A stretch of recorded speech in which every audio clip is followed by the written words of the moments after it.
Hello, Radhe Radhe, जय श्री कृष्णा। आप सभी का आपके इस YouTube चैनल पर एक बार फिर से मैं स्वागत करता हूं।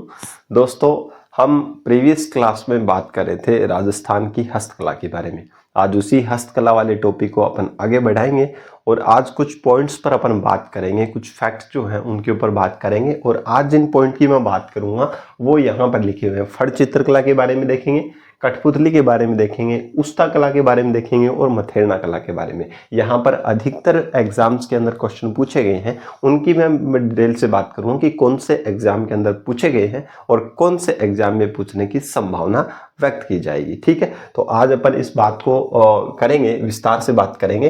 तो सबसे पहले यहाँ पर जो टॉपिक लिखा हुआ है फड़ चित्रकला, उसको अपन डिटेल से देखते हैं। क्या नाम याद रखेंगे? फड़ चित्रकला, फड़ कला। फड़ कला बोल सकते हो या फड़ चित्रकला, कुछ भी बोल सकते हो। मैं यहां पर सीधा डायरेक्ट फड़ लिख रहा हूं।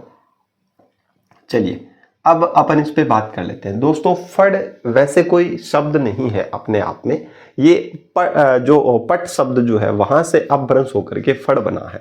यानी कि फड़ का मतलब वैसे वास्तव में कुछ नहीं है। फड़ क्या है? कुछ नहीं है, परंतु पट चित्रण है एक तरीके का। पट का मतलब होता है कपड़े से, यानी कि कपड़े के ऊपर चित्रण किया गया है। तो इस प्रकार की जो है कपड़े पर जो पौराणिक कथाएं हैं या फिर किसी भी लोक देवता से संबंधित या जो भी ऐसे व्यक्तित्व जो जनमानस के अंदर ज्यादा प्रचलित है, उनका जब कपड़े के ऊपर उनकी जीवन से संबंधित जब उनका चित्रण कर दिया जाता है तो उसको अपन बोलते हैं पट चित्रण। और ये पट चित्रण धीरे धीरे अपभ्रंश होकर के उनमें विकृतियां आकर के ये फड़ बन गया। ठीक है, और तब से हम इसको जानने लगे फड़ चित्रकला या फिर फड़ बोलते हैं। ठीक है ना, तो ये ध्यान रखिएगा। तो ये वास्तव में क्या है? पट चित्रण है एक तरीके का।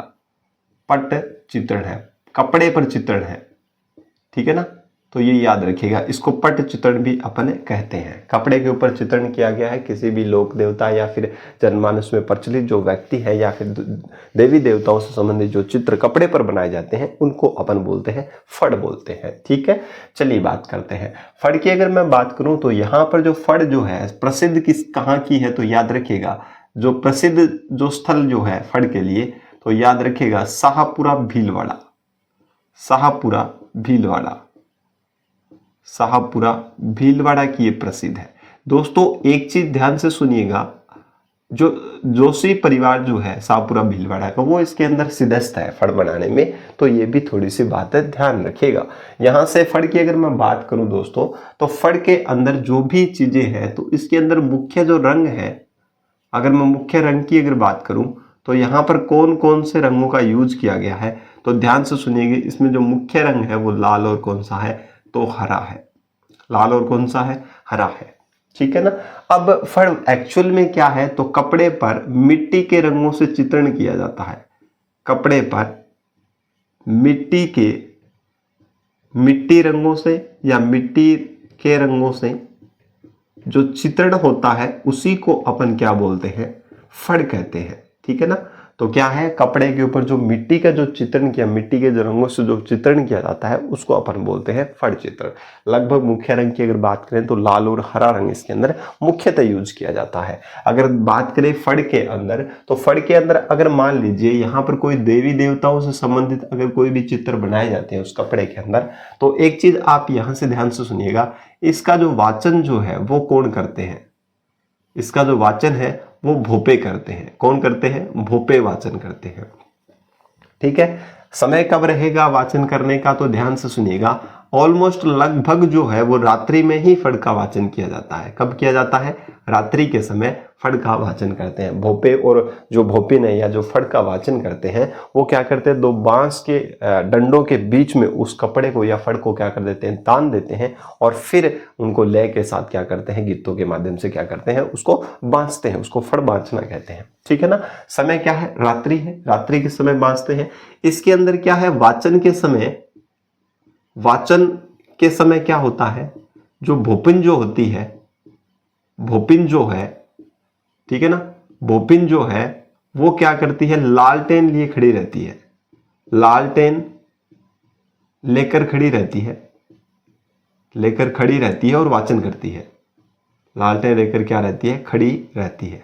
ये बात भी आप थोड़ी सी ध्यान रखें। क्वेश्चन नहीं पूछेगा यहाँ से, पर मैं आपको बताने का जरूर समझता हूँ कि किस प्रकार से ये चीजें हैं, ठीक है ना। ये चीज याद रह जाएगी। भोपे हैं, समय रात्रि के समय वाचन करते हैं। वाचन के समय जो है वो क्या करती है, भोपिन जो है लालटेन लेकर के खड़ी रहती है। कपड़े को दो बांस की या फिर डंडों के बीच में उसको क्या कर दिया जाता है, तान करके बांध दिया जाता है। ये भी आप क्लियर याद रखिएगा।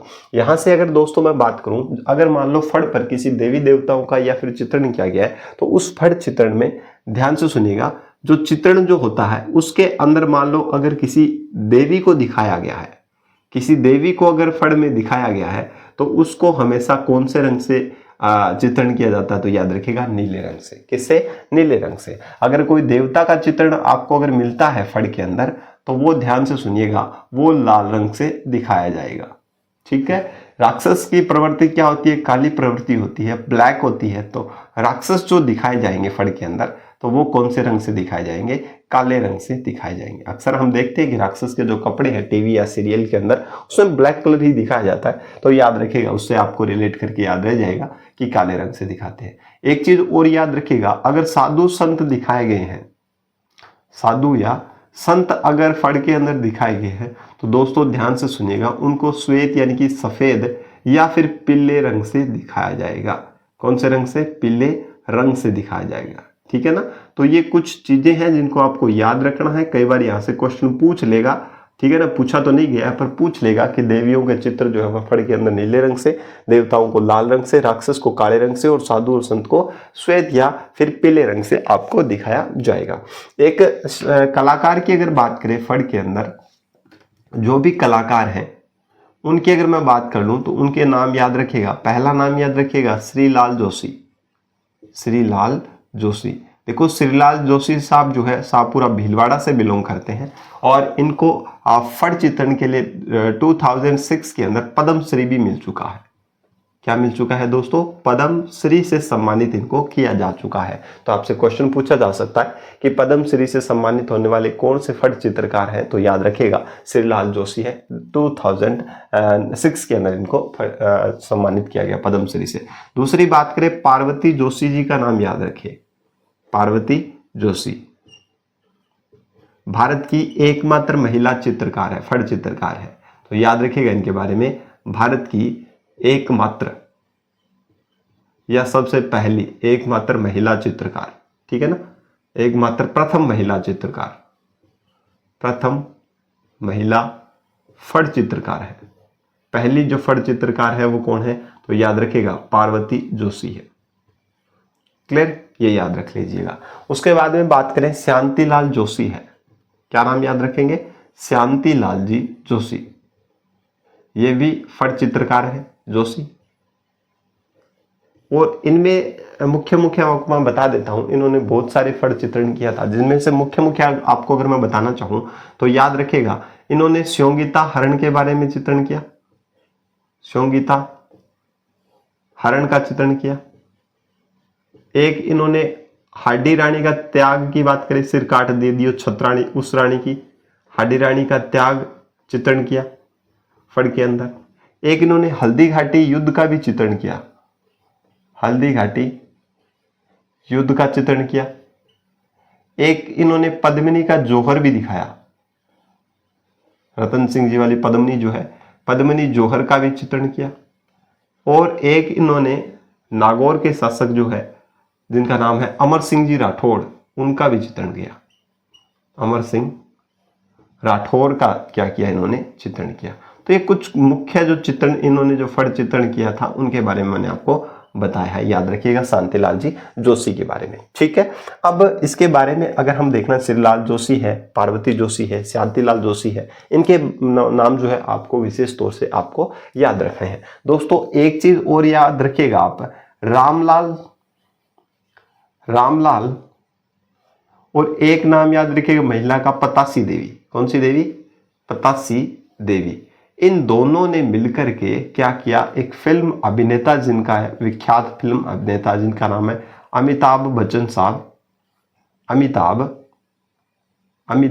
बच्चन साहब जो है, बच्चन साहब जो है, इनका फड़ चित्रण किया। इनका क्या किया? फड़ चित्रण किया।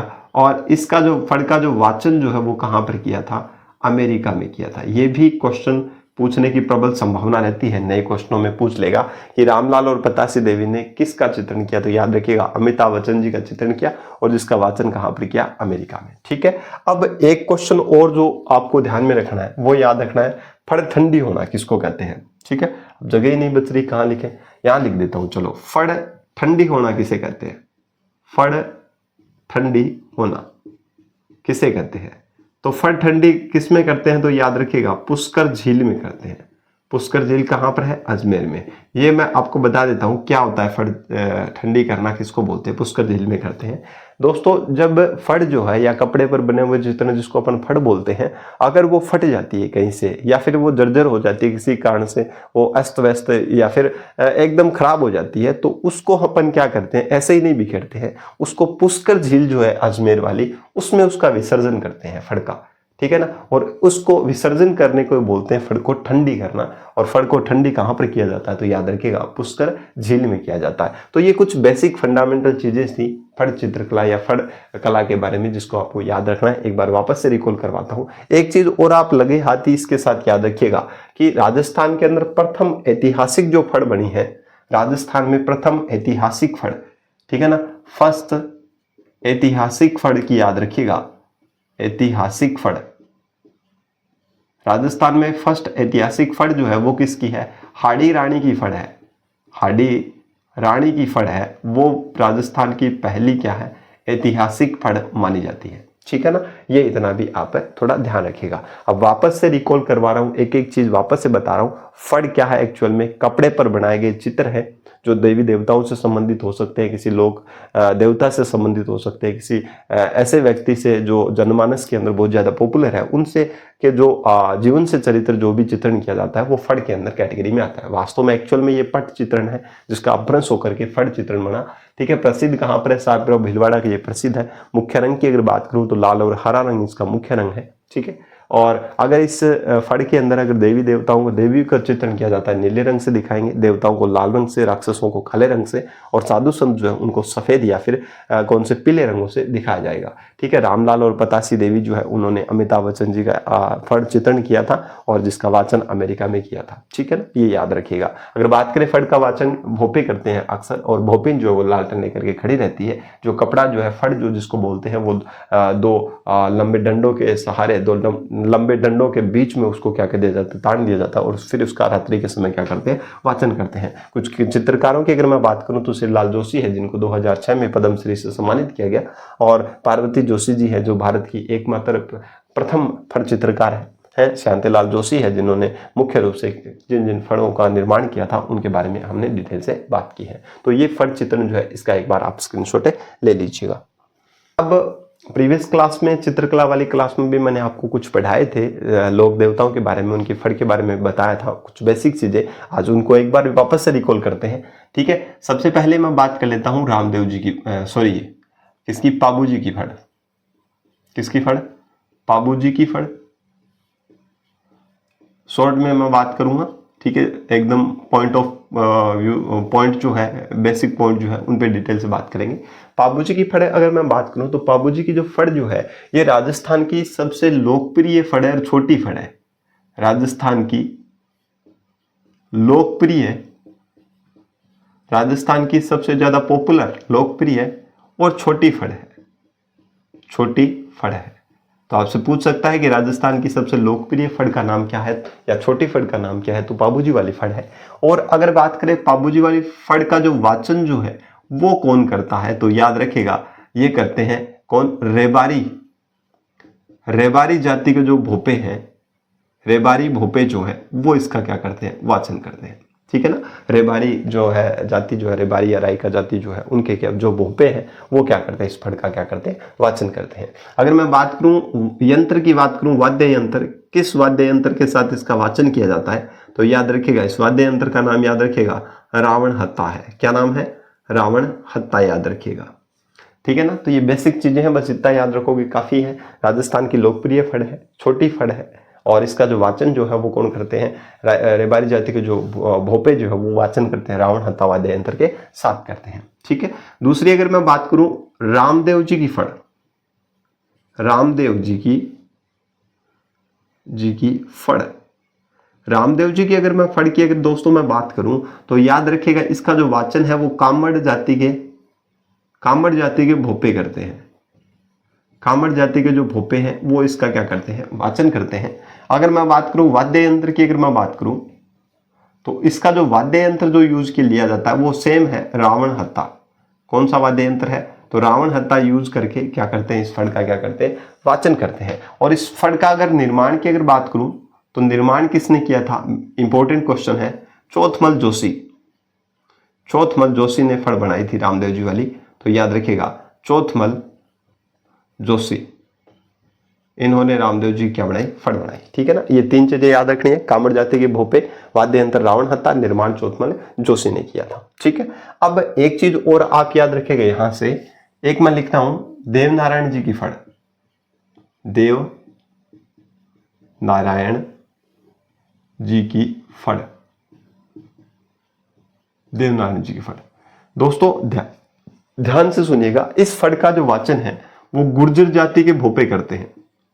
गुर्जर जाति के जो भोपे हैं वो इसका वाचन करते हैं। दूसरी बात करूं तो इसके अंदर जो वाद्य यंत्र यूज करते हैं, वाद्य यंत्र वो कौन सी करते हैं, तो याद रखिएगा इसमें वाद्य यंत्र यूज किया जाता है जंतर का। किसका, जंतर वाद्य यंत्र का क्या करते हैं, यूज किया जाता है। एकमात्र ऐसी फड़ है जिसपे डाक टिकट जारी हो चुका है। क्या जारी हो चुका है, डाक टिकट जारी हो चुका है, और 1992 में, सितंबर 1992 में हो चुका है। तो ये भी आप थोड़ी सी ध्यान रखिएगा। ठीक है, राजस्थान की जो फड़ है ये, और याद रखिएगा देवनारायण जी का जो फड़ है वो सबसे लंबी फड़ है, राजस्थान की सबसे लंबी फड़ है। लंबी और प्राचीन मान सकते हो, सबसे प्राचीन और लंबी जो फड़ है राजस्थान की वो कौन सी है, तो याद रखिएगा कौन सी है, देवनारायण जी की फड़ मानी जाती है। ये सबसे लोकप्रिय फड़ है, पॉपुलर है, और ये सबसे लंबी है। ये छोटी है और ये प्राचीन फड़ है। ठीक है ना, ये लंबी है। क्लियर है, इन दोनों में डिफरेंस करके यहाँ पे याद रखिएगा। एक याद रखिएगा महिषासुर, महिषासुर या भैंसासुर की फड़, भैंसासुर की फड़। ठीक है ना, ये नाम याद रखिएगा कि महिषासुर और भैंसासुर की जो फड़ है, याद रखिएगा एकमात्र फड़ है जिसका वाचन ही नहीं किया जाता। इंपॉर्टेंट है, एकमात्र फड़ जिसका वाचन नहीं किया जाता, गाया नहीं जाता, जिसको वाचन नहीं किया जाता, नहीं किया जाता। इंपॉर्टेंट लाइन याद रखिएगा। ठीक है ना, महिषासुर या जो भैंसासुर की जो फड़ है वो उसका वाचन नहीं किया जाएगा। नेक्स्ट बात करें 5 नंबर, एक याद रखिएगा रामदला व कृष्णदला, रामदला व कृष्णदला की फड़, कृष्णदला की फड़। दला और कृष्णदला की फड़ के अंदर क्या इंपॉर्टेंट है, तो याद रखिएगा इसमें किसी व्यक्ति विशेष का चित्रण नहीं किया गया है। इसमें जो जनजीवन है या फिर जो संसार के अंदर जो भी चीजें हैं, ठीक है ना, जो भी प्रचलित चीजें हैं उनका चित्रण यहां पर देखने को मिलेगा। या फिर जैसे नाम से पता चल रहा है आपको, भगवान राम या कृष्ण के जीवन चरित्र से संबंधित चित्रण किया गया है। जीवन चरित्र का चित्रण आपको देखने को मिल सकता है। यहाँ पर किसी व्यक्ति विशेष का यहाँ पर आपको चित्रण नहीं देखने को मिलेगा। संसार के जो लेखा जोखा जो भी चीजें हैं उनका चित्रण आपको यहाँ पर देखने को मिलेगा। ठीक है, रामकृष्ण के जीवन चरित्र से संबंधित चित्रण आपको देखने को मिलेगा। अगर बात करूं इसका वाचन की, अगर मैं बात करूं तो दोस्तों याद रखिएगा इस फड़ का जो वाचन है वो कौन करते हैं, तो क्या कौन करते हैं, भाट करते हैं। कौन करते हैं, भाट करते हैं। एक मात्र ऐसी फड़ है यहाँ पर, तो याद रखिएगा जिसका वाचन दिन में किया जाता है। भाट कब करते हैं, दिन में इसका क्या करते हैं, वाचन करते हैं। ठीक है ना, दिन में इसका वाचन करते हैं। और इस फड़ के अंदर याद रखिएगा इस फड़ में वाद्य यंत्र जो है वो कौन सा है, तो ध्यान से सुनिएगा, इसमें वाद्य यंत्र का यूज ही नहीं होता है, किसी प्रकार के वाद्य यंत्र का यूज नहीं किया जाता है। तो ये याद रखिएगा रामदला और कृष्णदला से संबंधित जो है उस फड़ का भी याद रखिएगा। क्लियर है बात सभी को, ठीक है। और ये कहां पर होती है ये भी इंपॉर्टेंट है, हड़ौती क्षेत्र में। कौन से एरिया में, हड़ौती क्षेत्र में इसका वाचन होता है। हड़ौती क्षेत्र में वाचन होता है इसका। वाद्य यंत्र का यूज नहीं होता है, परंतु वाचन इसका जरूर होता है हड़ौती क्षेत्र के अंदर। तो हड़ौती क्षेत्र के अंदर रामकृष्ण के जीवन चरित्र पर आधारित फड़ का जो फड़ जो है वो रामदला और कृष्णदला की जो फड़ है वो है। वाचन इसका भाट जो है वो करते हैं, दिन में वाचन करते हैं। हड़ौती क्षेत्र में वाचन होता है, वाद्य यंत्र का इसमें यूज नहीं किया जाता है। तो ये कुछ मुख्य फड़ थी जिनके बारे में आपको डिटेल से बातें याद रखनी है। इसको एक बार वापस से आप पॉज करके या फिर वापस से वीडियो को स्टार्ट करके आप एक बार इसका रिवीजन कर सकते हैं, ठीक है ना। चलिए अपन बात करते हैं नेक्स्ट पॉइंट पर। बात करते हैं किसकी बात करते हैं, कठपुतली कला की बात कर लेते हैं। सेकंड नंबर पॉइंट हमारा है कठपुतली कला, ठीक है ना। यहां से हमने ये देखा, अब ये देख रहे हैं कठपुतली कला के लिए जो प्रसिद्ध है, कला के लिए अगर प्रसिद्ध की बात करूं तो जयपुर है। कठपुतली कला के लिए प्रसिद्ध कौन है, जयपुर है। ओनली अगर कठपुतलियों की बात करूं, सीधा डायरेक्ट कठपुतली की बात करूं, कठपुतली की अगर मैं बात करूं तो कठपुतलियों के लिए प्रसिद्ध उदयपुर है, ठीक है ना। कठपुतली के लिए प्रसिद्ध जो है वो कौन है, तो उदयपुर है। इसका नाम याद रखिए, उदयपुर है। देखो कठपुतलियां जो है वो लकड़ी की बनी हुई क्या होती है, ऐसी कलाकृतियां होती है जिनको जो नट या भाट जो है वो क्या करते हैं, अंगुलियों की सहायता से उनको नृत्य करवाते हैं या फिर उनकी एक्टिविटियों को क्या करते हैं, संचालन करते हैं। तो ये बात आप थोड़ी सी ध्यान रखिए। कठपुतलियों को जो संचालन जो है, संचालन का जो काम है कठपुतलियों को वो कौन करते हैं, नट या भाट जाति के करते हैं, ठीक है ना। नट या भाट जाति के जो लोग हैं वो कठपुतलियों का क्या करते हैं, संचालन करते हैं। अगर वहीं बात करूं कठपुतलियों की तो याद रखिएगा दोस्तों, कठपुतली जो है इसका संग्रहालय कहां पर है। संग्रहालय की अगर बात करूं, संग्रहालय कठपुतलियों का जो संग्रहालय है वो कहां पर है, तो याद रखिए बागोर हवेली में है। कहां पर है, बागोर हवेली। और बागोर हवेली कहां पर है, तो याद रखिएगा उदयपुर में। कहां पर है, उदयपुर में, ठीक है ना। ये चीजें आप याद रखिएगा। कठपुतली कला के लिए जयपुर प्रसिद्ध है, कठपुतलियों के लिए उदयपुर है, ठीक है। संचालन इसका नट और भाट जाति के लोग करते हैं। संग्रहालय कहां पर है, तो याद रखिएगा बागोर हवेली उदयपुर के अंदर कठपुतलियों का क्या है, संग्रहालय है, ठीक है ना। ये बात है, कुछ बेसिक चीजें हैं जिनके बारे में आपको याद रखना है। नेक्स्ट बात करें उस्ता कला की बात कर लेते हैं, ठीक है। उस्ता कला की अगर मैं बात करूं तो ये मैं प्रीवियस क्लास में पढ़ा चुका हूं, वापस से आपको थोड़ी बहुत बता देता हूं। उस्ता कला, उस्ता कला का मतलब वही है, क्या है कि ऊंट की जो खाल है उस पर सोने की कारीगरी करना क्या कहलाता है, उस्ता कला कहलाता है, ठीक है ना। ऊंट की खाल पर, ऊंट की जो खाल है उस पर किसकी चित्रकारी, तो याद रखिएगा सोने की चित्रकारी। किसकी चित्रकारी, तो सोने की चित्रकारी जो है उसको बोलते हैं उस्ता कला, ठीक है। अब यहां से अगर बात करें उस्ता कला की, तो उस्ता कला के अंदर अगर मैं बात करना चाहूं तो इसका दूसरा नाम है मुनवती कला। मुनवती कला, इसका दूसरा नाम क्या है, तो याद रखिएगा दोस्तों इसे मुनवती कला भी कहते हैं। प्रसिद्ध कहां की है, तो इसका भी नाम याद रखिएगा, बीकानेर की प्रसिद्ध है।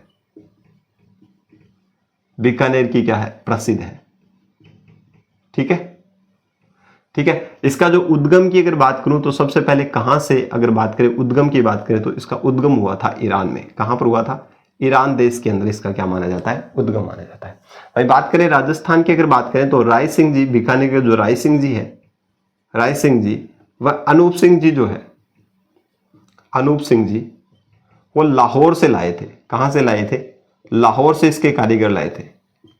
लाहौर से क्या लाए थे, इसके कारीगर लाए थे और वहां पर उस्ता कला क्या करवाई थी, शुरू करवाई थी, ठीक है। अगर मैं वहीं बात करूं, उस्ता कला का एक प्रशिक्षण केंद्र भी है जहां पर उस्ता कला सिखाई जाती है।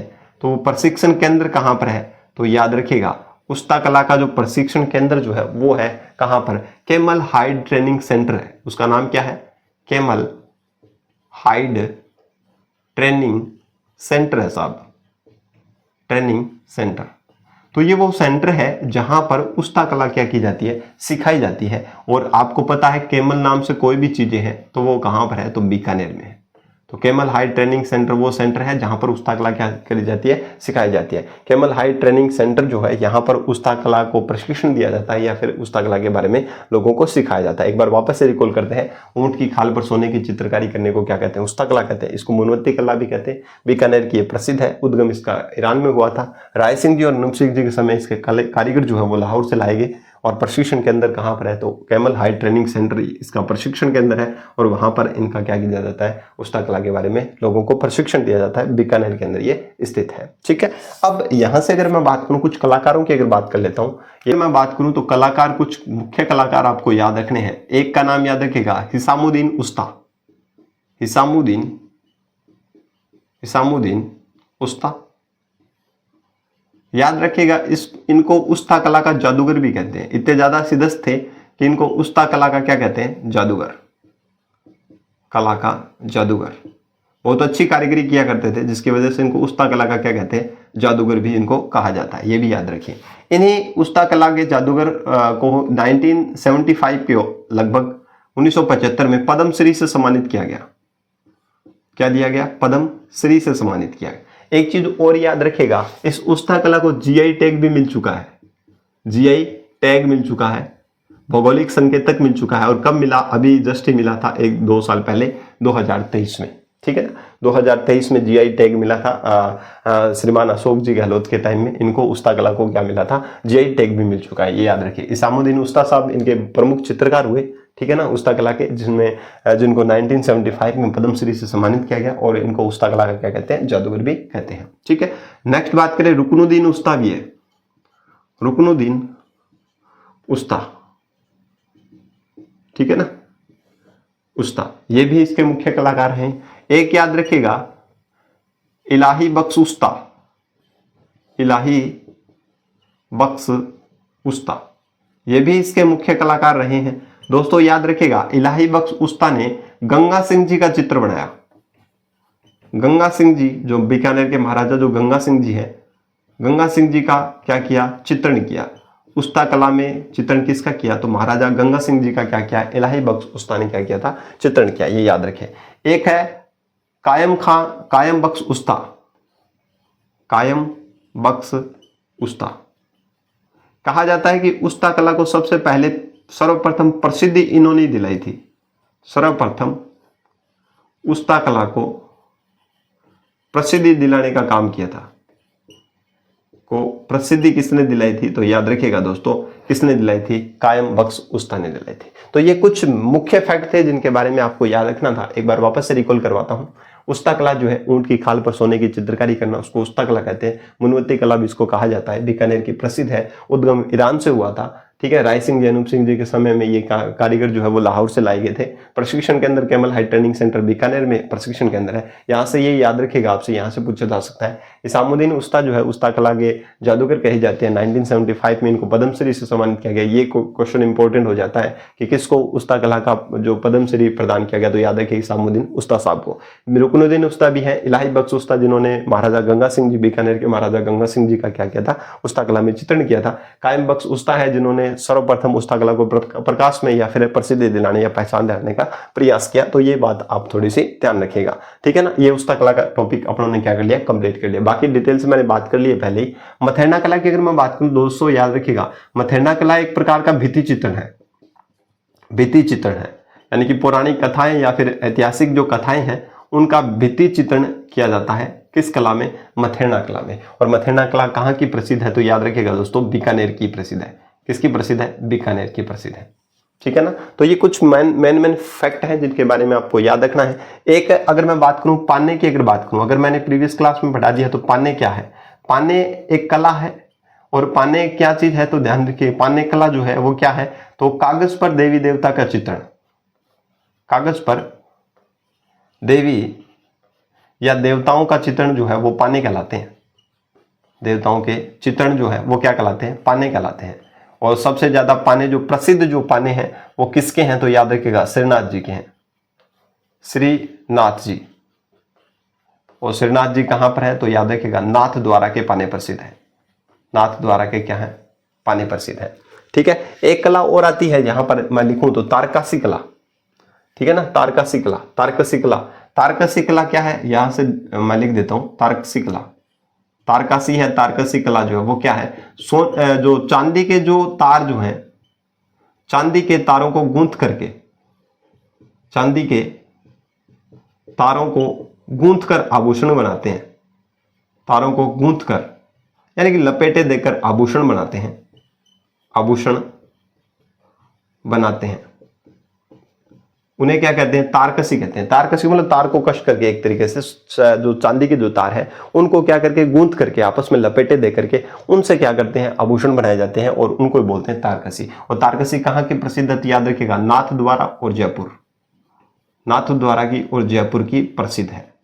ठीक है ना, ये चीज आप याद रखिएगा। ठीक है, उसके बाद में और जो बाकी बच गई है उनके बारे में अपन नेक्स्ट वीडियो में बात कर लेंगे, क्योंकि वीडियो लंबा हो जाए तो बाद में दिक्कत होती है, आप भी थोड़े बोरिंग फील करने लग जाते हो कि पता नहीं कितनी बड़ी क्लास है, कब खत्म होगी, क्योंकि हमारी कैपेसिटी बस 20-25 मिनट की हाईएस्ट रहती है। इसलिए मेरा प्रयास ये रहता है कि आपको शॉर्ट वीडियो के माध्यम से आपको भरपूर देने का प्रयास करूं, क्योंकि बात करने को मैं भी यहाँ पर कर सकता हूँ, बहुत सारी बातें कर सकता हूँ। 25 मिनट की क्लास में 10 मिनट बातों के अंदर निकाल सकता हूँ, क्योंकि बात करने में बहुत ज्यादा माहिर हूँ, है ना। तो बात करके मैं टाइम स्पेंड कर सकता हूं, पर मेरा प्रयास ये रहता है कि मैं ज्यादा से ज्यादा आपको कंटेंट प्रोवाइड कर पा सकूं, जिससे मैं ज्यादा थ्योरेटिकल पार्ट में नहीं जाता हूं। इसलिए मैं शॉर्ट तभी लिखाता हूं क्योंकि आपको ज्यादा से ज्यादा कंटेंट 20-25 मिनट की क्लास में प्रोवाइड करवा सकूं। तो दोस्तों आप इस चीज का स्क्रीनशॉट ले सकते हैं और एक बार वापस से अगर आपको दिक्कत आती है तो वापस से एक बार क्लास को वापस से देखिएगा, अपने साथियों तक ज्यादा से ज्यादा इसे शेयर कीजिएगा कि मैं आपके लिए और ज्यादा बेहतर करने का प्रयास कर सकूं। इसलिए मिलते हैं अपन एक नए वीडियो के साथ, नए हस्तकलाओं के साथ। तब तक के लिए जय हिंद, जय भारत।